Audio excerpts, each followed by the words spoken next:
Salut tous pour ce moment spécial que nous avons à passer ensemble. Le thème choisi pour cette semaine est très approprié par rapport au temps dans lequel nous sommes, le chemin du retour. Rappelons-nous qu'il y a 3 retours à faire et les 3 retours sont liés. Le premier retour, c'est le retour à l'image de Dieu. Et c'est ce qui fait qu'il y aura le second retour, car tant que l'image de Dieu ne sera pas installée en nous, Jésus ne reviendra pas chercher une image qui ne soit pas la sienne. Et si cette image est installée comme à l'origine, alors Jésus va faire le second retour pour venir chercher des enfants de Dieu. Et lorsque nous ferons face à face avec Dieu, alors Dieu va faire le troisième retour, c'est le retour au paradis perdu, retour à l'origine. Ce soir donc, nous allons considérer les valeurs du royaume et la parole de Dieu pour que nous puissions voir comment réintégrer ces valeurs perdues qui vont occasionner que nous pourrions un jour retourner au paradis perdu. On trouve des adventistes dans la plupart des pays du monde. Apocalypse 14, 12 nous dit pourquoi.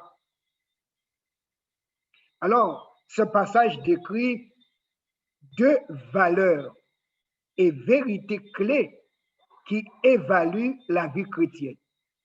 Et Dieu voudrait que ces 2 choses se concrétisent en nous.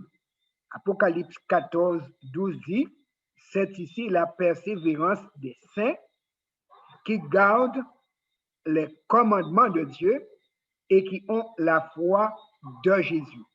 Ils ont dépassé la foi en Jésus et ils ont acquis la foi de Jésus parce que la foi en Jésus doit nous conduire à la foi de Jésus et la foi de Jésus est la foi qui garde. Et lorsque ces 2 valeurs seront installées, alors l'image sera restaurée.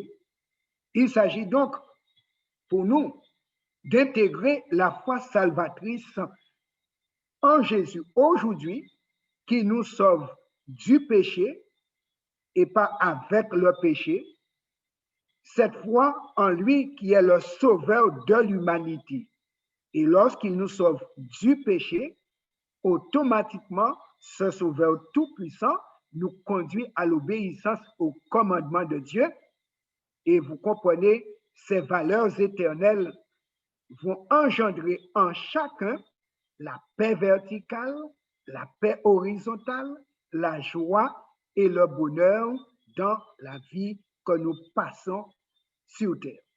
Comment intégrer et vivre les valeurs du ciel dès ici-bas et passer le bac brevet d'aptitude céleste? Je vous invite à chercher dans votre Bible Luc 6, verset 46. Jésus très tôt a posé la pierre de base. Et voici ce qu'il nous dit à nous ce soir. Luc 6, verset 46.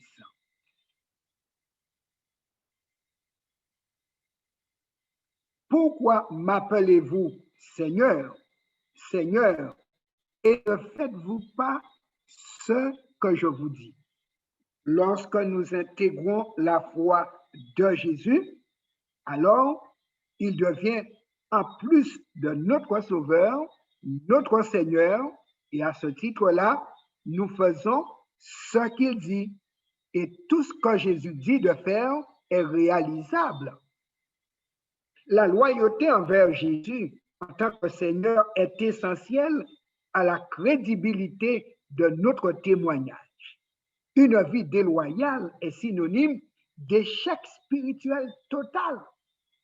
Ellen White commente, si après avoir accepté la vérité, nous ne révélons pas au monde les effets sanctifiants de la vérité sur notre propre caractère, nous renions celui qui ôte les péchés du monde, Jésus-Christ.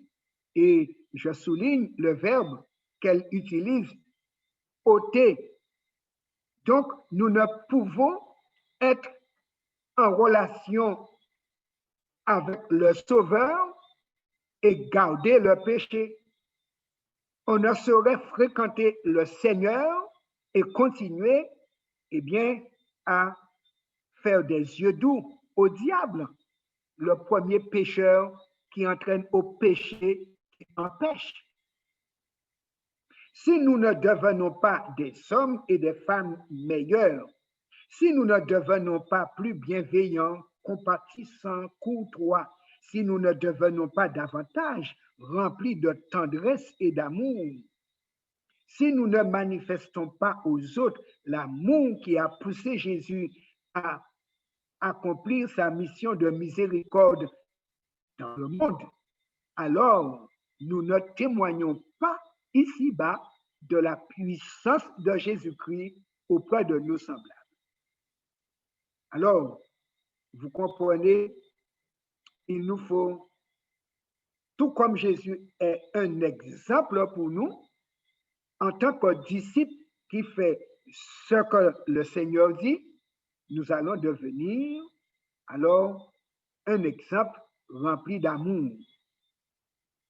Jésus a dit deux choses fondamentales à ses disciples. Donc, des personnes mises en discipline et ayant accepté Jésus comme Seigneur, nous avons accepté d'entrer en discipline de vie. Et première chose qu'il nous dit, dans Jean 14, 15, si vous m'aimez, gardez mes commandements. Et dans Jean 13, verset 34, il dit, si vous avez de l'amour les uns pour les autres, à ceci, tous connaîtront que vous êtes de mes disciples. On ne peut partager l'amour de Jésus de façon convaincante avant d'en avoir personnellement fait l'expérience. Autrement dit, on ne peut partager ce qu'on n'a pas. Le monde foisonne de gens en quête d'amour et d'acceptation, de gens qui aspirent à la paix et au bonheur. Or, ces gens découvriront rapidement si nous sommes des imposteurs. Mais la sincérité, si nous l'avons, si nous sommes sincères, alors cette sincérité nous permettra de gagner de nombreux cœurs. Si Dieu nous propose l'obéissance, c'est parce que la désobéissance a été une expérience douloureuse. Et d'après Ésaïe 1er, la désobéissance nous a rendus malades de la plante du pied jusqu'au sommet de la tête. Rien n'est en bon état. Le péché est un accident de parcours et nous en sommes sortis froissés. Mais Dieu s'est donné comme nom l'Éternel qui te guérit.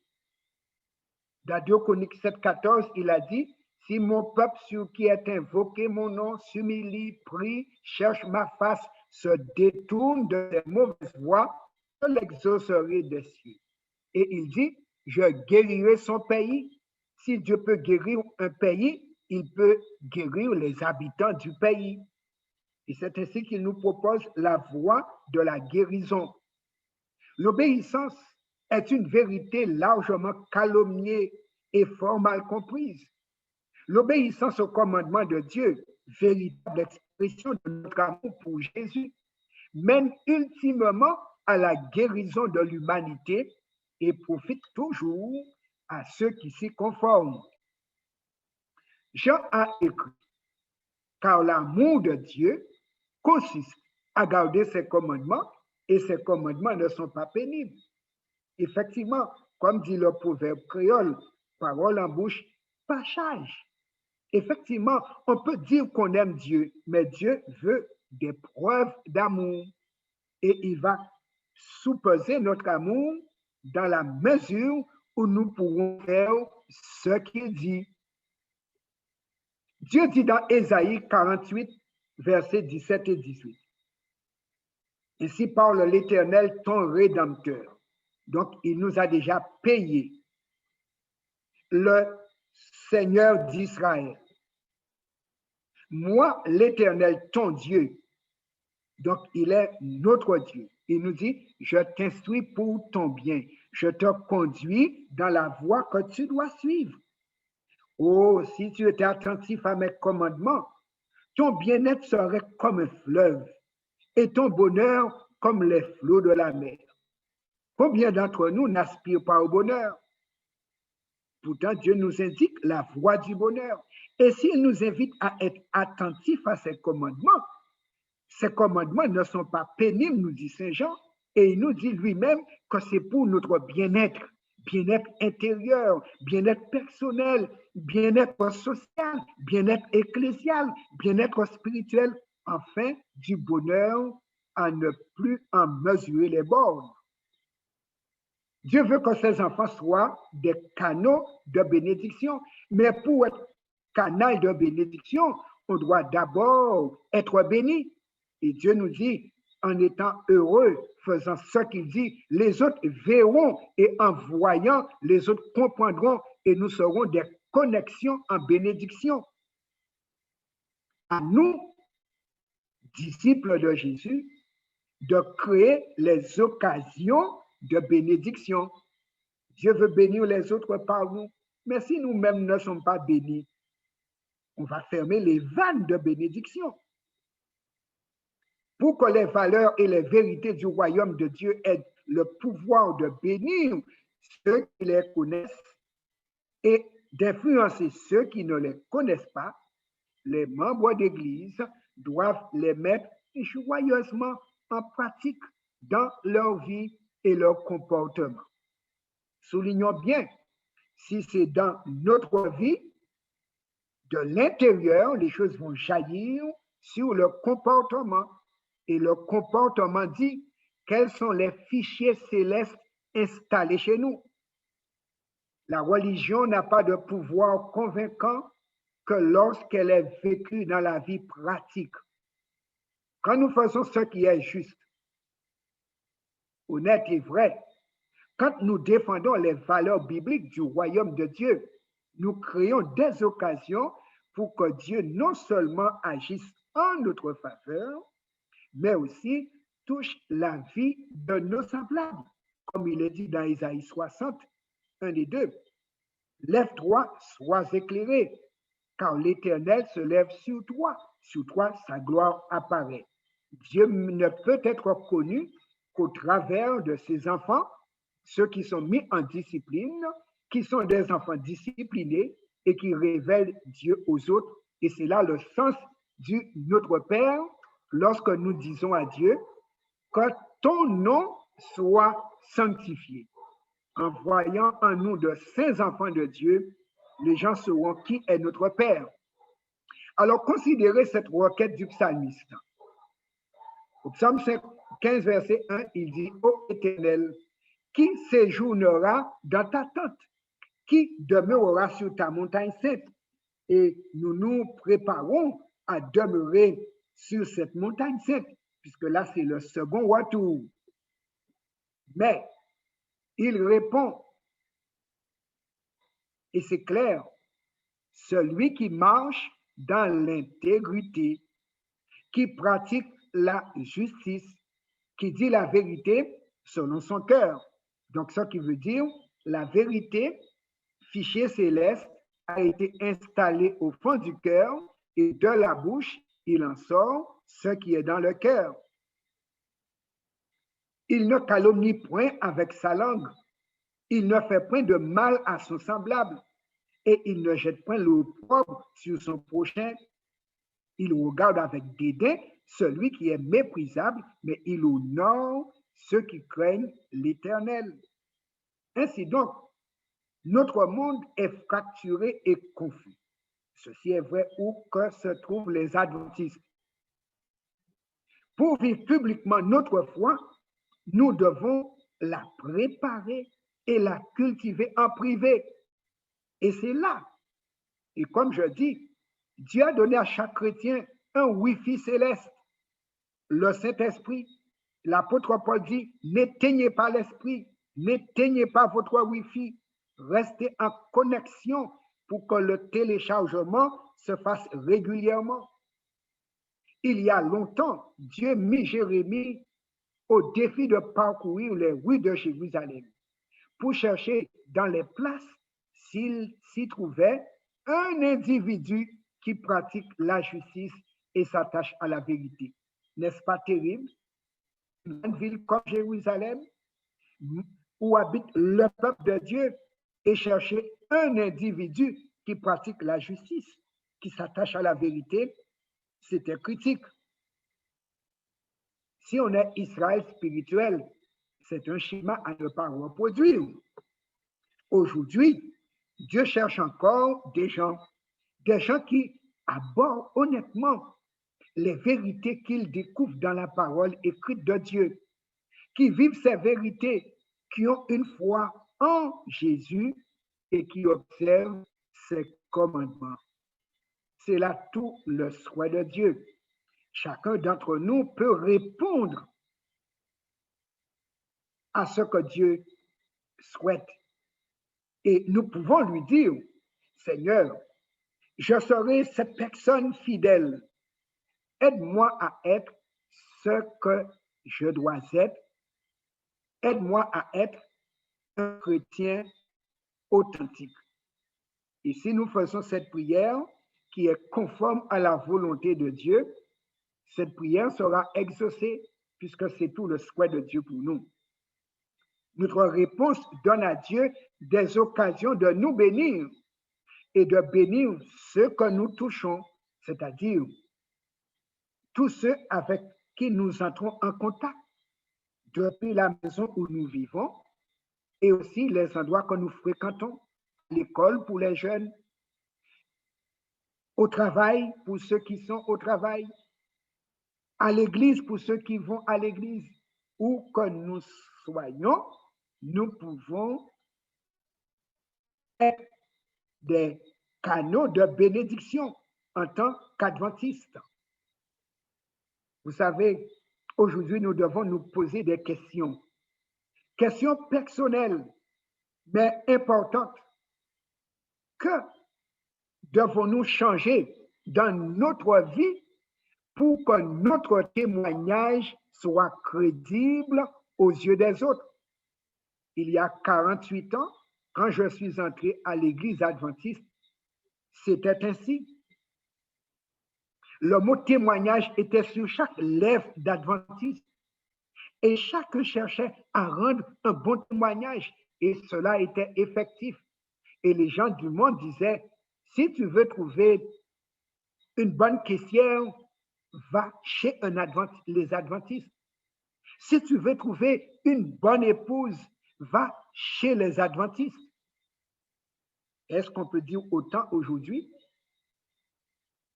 Seule l'action du Saint-Esprit peut vraiment rétablir notre vie.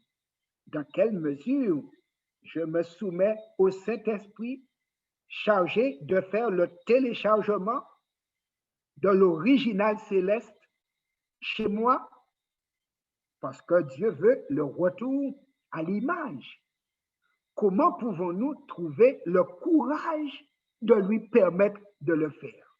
Et c'est là où tout se joue.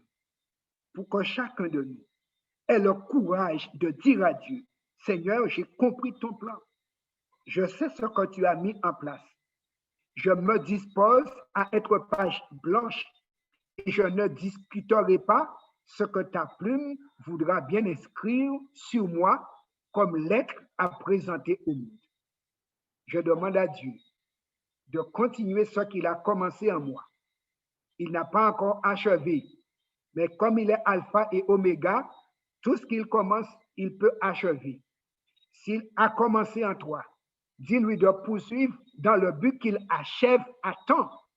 Et si jusqu'à présent tu ne lui as pas permis de commencer, ce soir est l'occasion pour lui dire, Père, comme Jésus l'a dit, il se tient à la porte, je lui ouvre la porte pour qu'il soupe avec moi le souper céleste, pour que je puisse souper aux noces de l'agneau. Que le Seigneur nous soit en aide, frères et sœurs. Te ressembler, Jésus, c'est mon espoir suprême. Par ton esprit en moi, semblable à toi.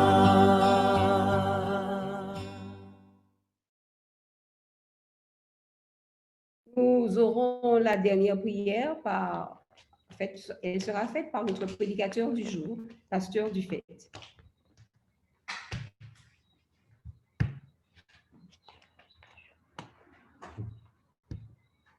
Pasteur Dufait.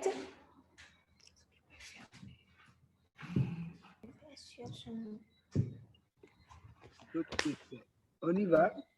Éternel, notre Père, notre Dieu, tu es le seul Sauveur, tu es notre seul Seigneur, et nous voulons